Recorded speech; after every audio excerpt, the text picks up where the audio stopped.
بله بینران جوی شروین زیادتر لسر روشا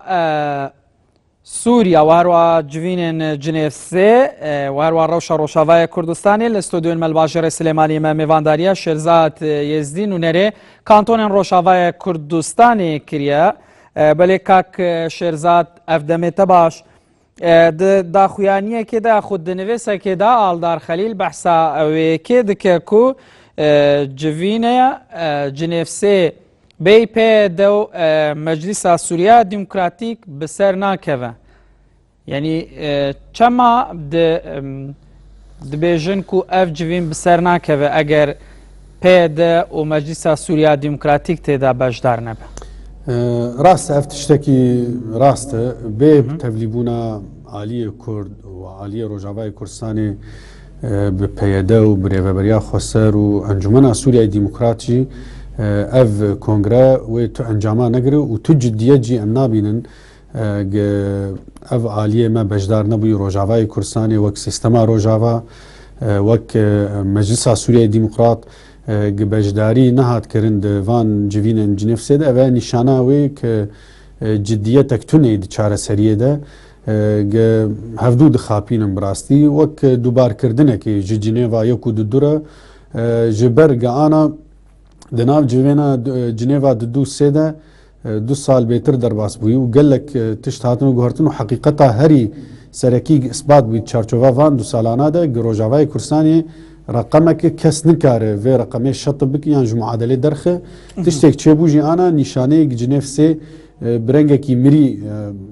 دركتيه و از تخمينا ماجي بفيرنگي تو انجامي نابو وزوزوجي و بختمو فشل يجبين باشا د پیوندیک تلفنی دا علیکار وزیر درو امریکا به صالح مسلم هفسرو که پی رد بجه کو امریکا گرینگیا هبونا پی د دانوسانین جنیفسی و مجارن چاره سری آلوزیا سوریه باج دزانه لیچما الگورو امریکا نکاری مثلا زخته لسر ترکیه بکه یعنی زخته ترکیه پتر باندور هبو جوی که کو امریکا و روسیا کو جنیفسی بریو دبن نكارين يعني بيد تفلي جفيني ببا يعني اف مجارة رخني براستي سر هلوستين هيزن يف دولتي امريكا وروسيا وهيزن يكيتيا اوروباجي يعني نمعقول دولتك تركيا دولتك وك تركيا اراده خو فرض بك سر جفاكا نيف دولتي اف براستي ام تخمين دكن راست رولا تركيا اجندای طائفي وعنصري سياسة تركي دحركين لديجي روجافا والملف السوري بقشتي رولا عربستان السعودية امزانم شو رولا كد في استي ده وكونغرارياز نشانه بوق او ليستا هات هالبجاردن اوبوزيونا بسر انقره ورياض بو اوبوزيونك طائفي رقص برست عنصري اف حقيقتك اللي فانا يواتي ايدي دولتها تركاري إراده خو سرجفاكا نيف دولتي فرض بك اف مجارة رخنية وبراستيجي نقل كي منطقية فاخافتن جبر ولو رخنية ما هيزن نيف دولتي قرك هلويستا كواني جدي ترهب قراست جفاكا نيف دولتي جدية دي چاره سريع مسألة سوريا قرك كرد روجاوای كردستان ريفبريا خسر مجلس سوريا ديمقراط دي بيشيا جوینا دبیا لی افتشته گرو دید خویای جدیتک تنیه کنگره کی وک همو کنگره بری اف 4-5 ساعه علاقات عامه یو يعني جبو بين والله محاولات هات لي اف محاولات جديه اف بالعكس اف كونغري بفيرنجي هذا هاري بيشنج دي شورشا ديمقراطيكا سيستما هاري بيشنج سر اسي سيستما ديمقراطي سوريا جتني اف سيستم تاني اف نافشي روجاوای كردستاني نمونه چاره سريا ديمقراطي پیشکش دکن گتوي بجدارنك واتاوي اف گتو نجدي دي چاره سريا ده جبر ولو امراست امزانن دولتا ترك يعني رولك قلكي خراب ليستيد مثلا دخوازق ام بجدار نبن لتفولوجي جنيفا سين نهاية دنيا براستي وام بجدار بن يا بجدار نبن اف تأثير السر معادلة ناك براستي ام روجاوای كردستاني انا قوتك السر عردي سيستمك ديمقراطية وافدل جرانيين خو غاندنا يعني زانه دانوستندن بردوامن و نوست يعني براستي اوجي هلوستا كولو نشان ددن هزن نيف دولتي جيفينا ما بوار تشيبونه شخوەک و ئانی زمان دۆژی جێگرێ یەکەمی وەزیرە دەرەوەی ئەمریکا تۆنی بلینکن ئەس باوەڕ دەکەم هەفپەیبینێک تەلیفۆنی لەگەڵ بەرێ ساڵح موسلم هەفسەرۆکێ پێیە دێرە جارێک دن دووبارە کریەک ڕۆلا کووردا و ڕۆلا پێیە دێ و ڕۆلا ڕۆژاوای کوردستانی ڕۆلێک سەریەکی سووریای پێشەڕۆژێ و چارەسەریەدا هەفدیتنجی هەبوون ینی لەسەر ئاستێن جودا جودا چ بە ئەمریکانەرە چ بروسارە هێزی نێودەوڵەتی ئێ معنی بە جنێف سێ و بە مەسەلا سووریە ینی ئەو نەرینە کولۆ هەبوو ئەو دخوازن ئەم وەک ڕۆژاوای کوردستانی برەتفعلێکی تند معاملە لەگەڵ vê nexazirبوونا xwe nekin di jinêv sêde û di pêşerojê de yanî di cewlatên tê de wê bi sedî sed yanî wê bejdariya Rojava û Kurd û Meclisa Sûriya Demokratîk hebe lê ji aliyê me jî em sûrin yanî tiştê bû tiştekî nerast e û ev helwê jî gerek bi garantî bi yanî bi garantiyên nivîskî bi ne tenê axaftinên şefewî be bejdariya ku bi Kurdan dê bêkirin bejdariya serbexwe be yaxud de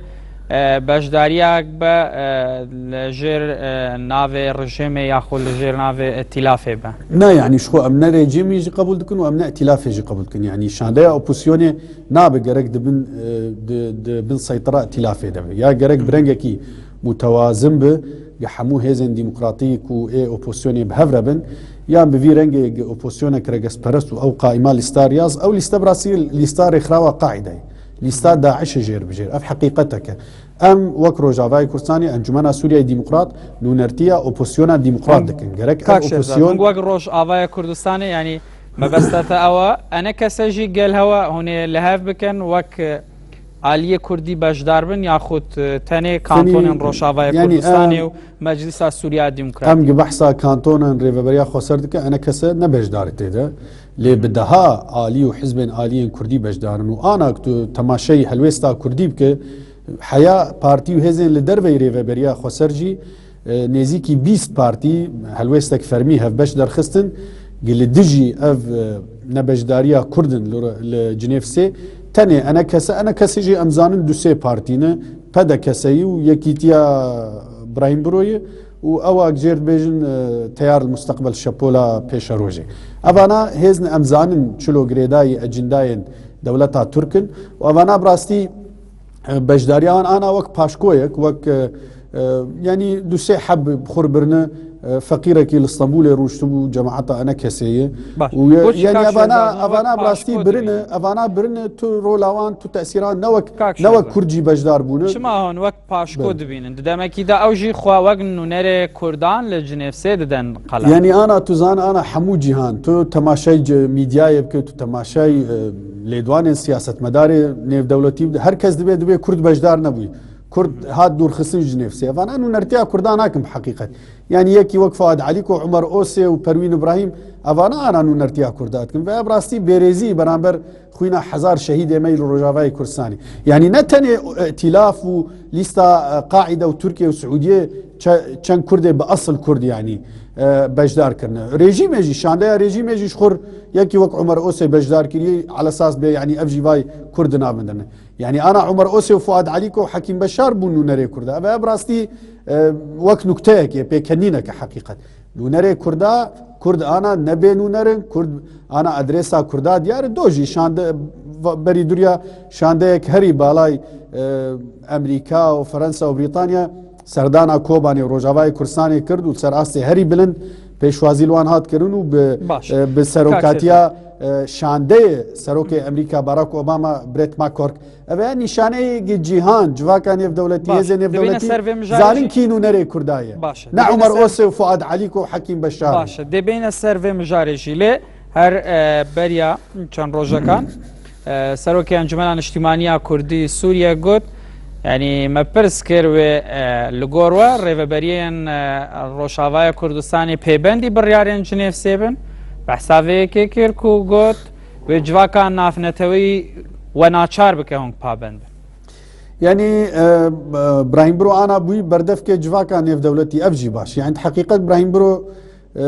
ne pêş dixin ne paş dixin û em rastî em ne wî warê dene em bersiva kesekî wek İbrahim Biro gibûyî beşek ji siyaseta dagîrkera gibûyî beşek جي اجنداين تركيا ديجي كردا تركيا انا جينوسايد اللي ديجي ملتي ما لباكوري كردستان يدكو روجاواي كردستان شخو مدي لجنيف سي چه هولدانا دکن جبو کرد بجدار نبن جبو روجاواي كردستان بجدار نبن جوینا ده ابراهيم برو بردف که قاعده و انقره ابراسي يعني برام اشكره بيجن وكسي وك ابراهيم برو بارتيا ابراهيم برو انا كسايا قشخو تشتكي نما يتني دو بارتين افانا تمثيلات تشكيناكن زيدي 20 بارتي ولاين كردي ليدوان وهلوست خدان برامبر في روشي وام وك روجاواي كردستاني وك خوسريا ديمقراطيك بابند نابن ببريارين دي جيفينج امنا بجدار بن يعني انا ابراهيم برو فؤاد عليكو شاندي وريجيم جي عمر اوسي شاندي افانان ونري كردانه باشق انا چه بريارك لسر يعني قلت او نكارن ده ارز واقع ده لسر عرده او بريارين كوتين دان جيب كان يا ويب تشجي كادواتي وي اك جيب كي يعني ابراهيم برو فؤاد عليكو تشوان لروجاواي كردستان هي تاني شهور الاسطنبولي ونشتنو براد خونو هر ليدوانك هر تصريحك انا اف تصريحاوي وچند دولارك جير بيورن يعني افانا براستي جيشتن استكي ارزانبونه ايدي عيب مربح سوان بك وبراستي كسن خفروتنا ام حقيقتي بيجن افانا راست وقت بنافي دبي جبو بي والله كل جي مرن لغور يعني بس لغوروان جي شورش جيرن باش ام بين سر او شانديا كو جه پیمانیا نف دولتی سردانا کانتونا کوبانیا روشاوای کردستانی کرد کو جالی آلدار خلیل و برپرسیندنیان کانتونه و هات پیشوازی کرن لگور زانیاری نو گرنگترین او مجارن هاتنا بحث کرن دوی جوینه دا چبونه يعني زانه وك ما انيز مانجي اف سردانك جرينجه وجبويه كم جار يعني برنجه كي فرمي ودميدياي دجي تي بحث كرن شانديك بلند امريكا وفرنسا وبريطانيا السر استي سياسي وعسكري اب نشانه شي نشانه جنيف سي ام حاضر بني حاضر و معادله ناغوره بيجا وجرانيا روجاواي كردستاني وخسريا ديمقراطيك وهذا روجاواي كردستاني كيم ناكه بالعكس يعني اف ايما قام دبيجن چمان بجدار نابونه نه مثلا قام هما بجدار بيجبو بجداريه ام دبيجن ام بجدار نبون معناه وايه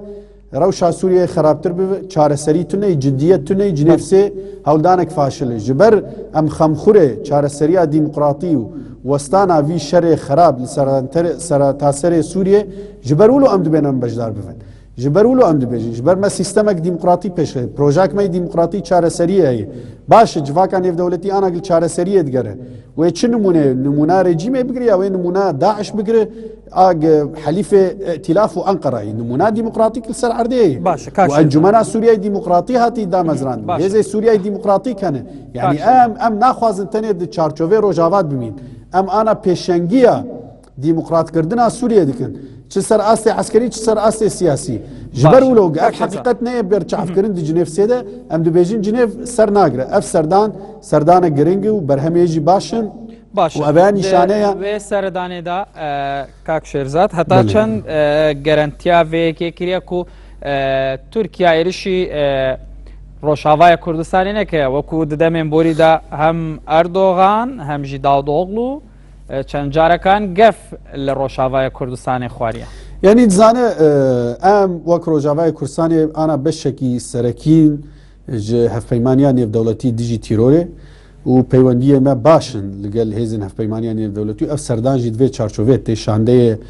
باراک اوباما جبو هف پیمانیان دولتی سرپرشتیا و شانده دکر یعنی اف نشانه اف پیوندی ما و فرتر ببن و سر آستی پیوندی لگل هیزن دولتی ام بهوین اف سردان بردوام بن و اف جی بو برسفک جبو او آلیان دخواستن لجنیف سی لوزان دوباره بکن ام دبیجن نخیر بجدار بن یا بجدار نبن ام لسر عردين حقيقة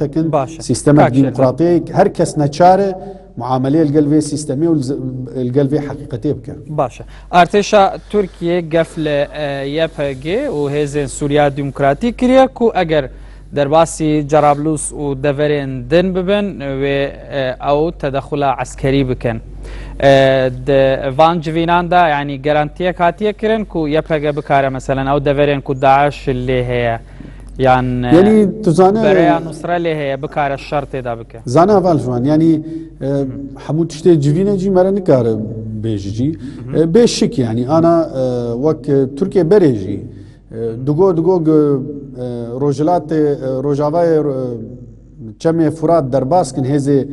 قصد يعني يبقى افهلا ما يسور خطا ما يسور ليه مدي درباس بو وبنداوا تشريجي هات رزقاك يعني اف خط ينصور اردوغان راستي ام قال كي جوه نادينه جبر سياسه اي فشل اني ختمي لروجاواي كورساني والنافشيب تمامي ايجار اف ليدوانا نادده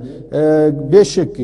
دولتا ترك داگير كري كر درباس بو و چاغه ما فهمي برخدان يجي هي و چاغه دولتا ترك معناه واي برنگه كي فرميته جبو داعش خلاص جبو بشگيريا داعش جبو نجات کرنا داعش و چاغه جواکان يف دولتي و پیمانيان يف دولتي جي گرك مسؤوليت خوب راب يعني برانبر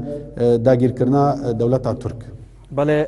شیرزاد یزدین و نریکانتونن روشاوای کردستانی باوای که زندی الاستودیون مل باجر سلیمانی دگل مداوی سپاس با شروفنت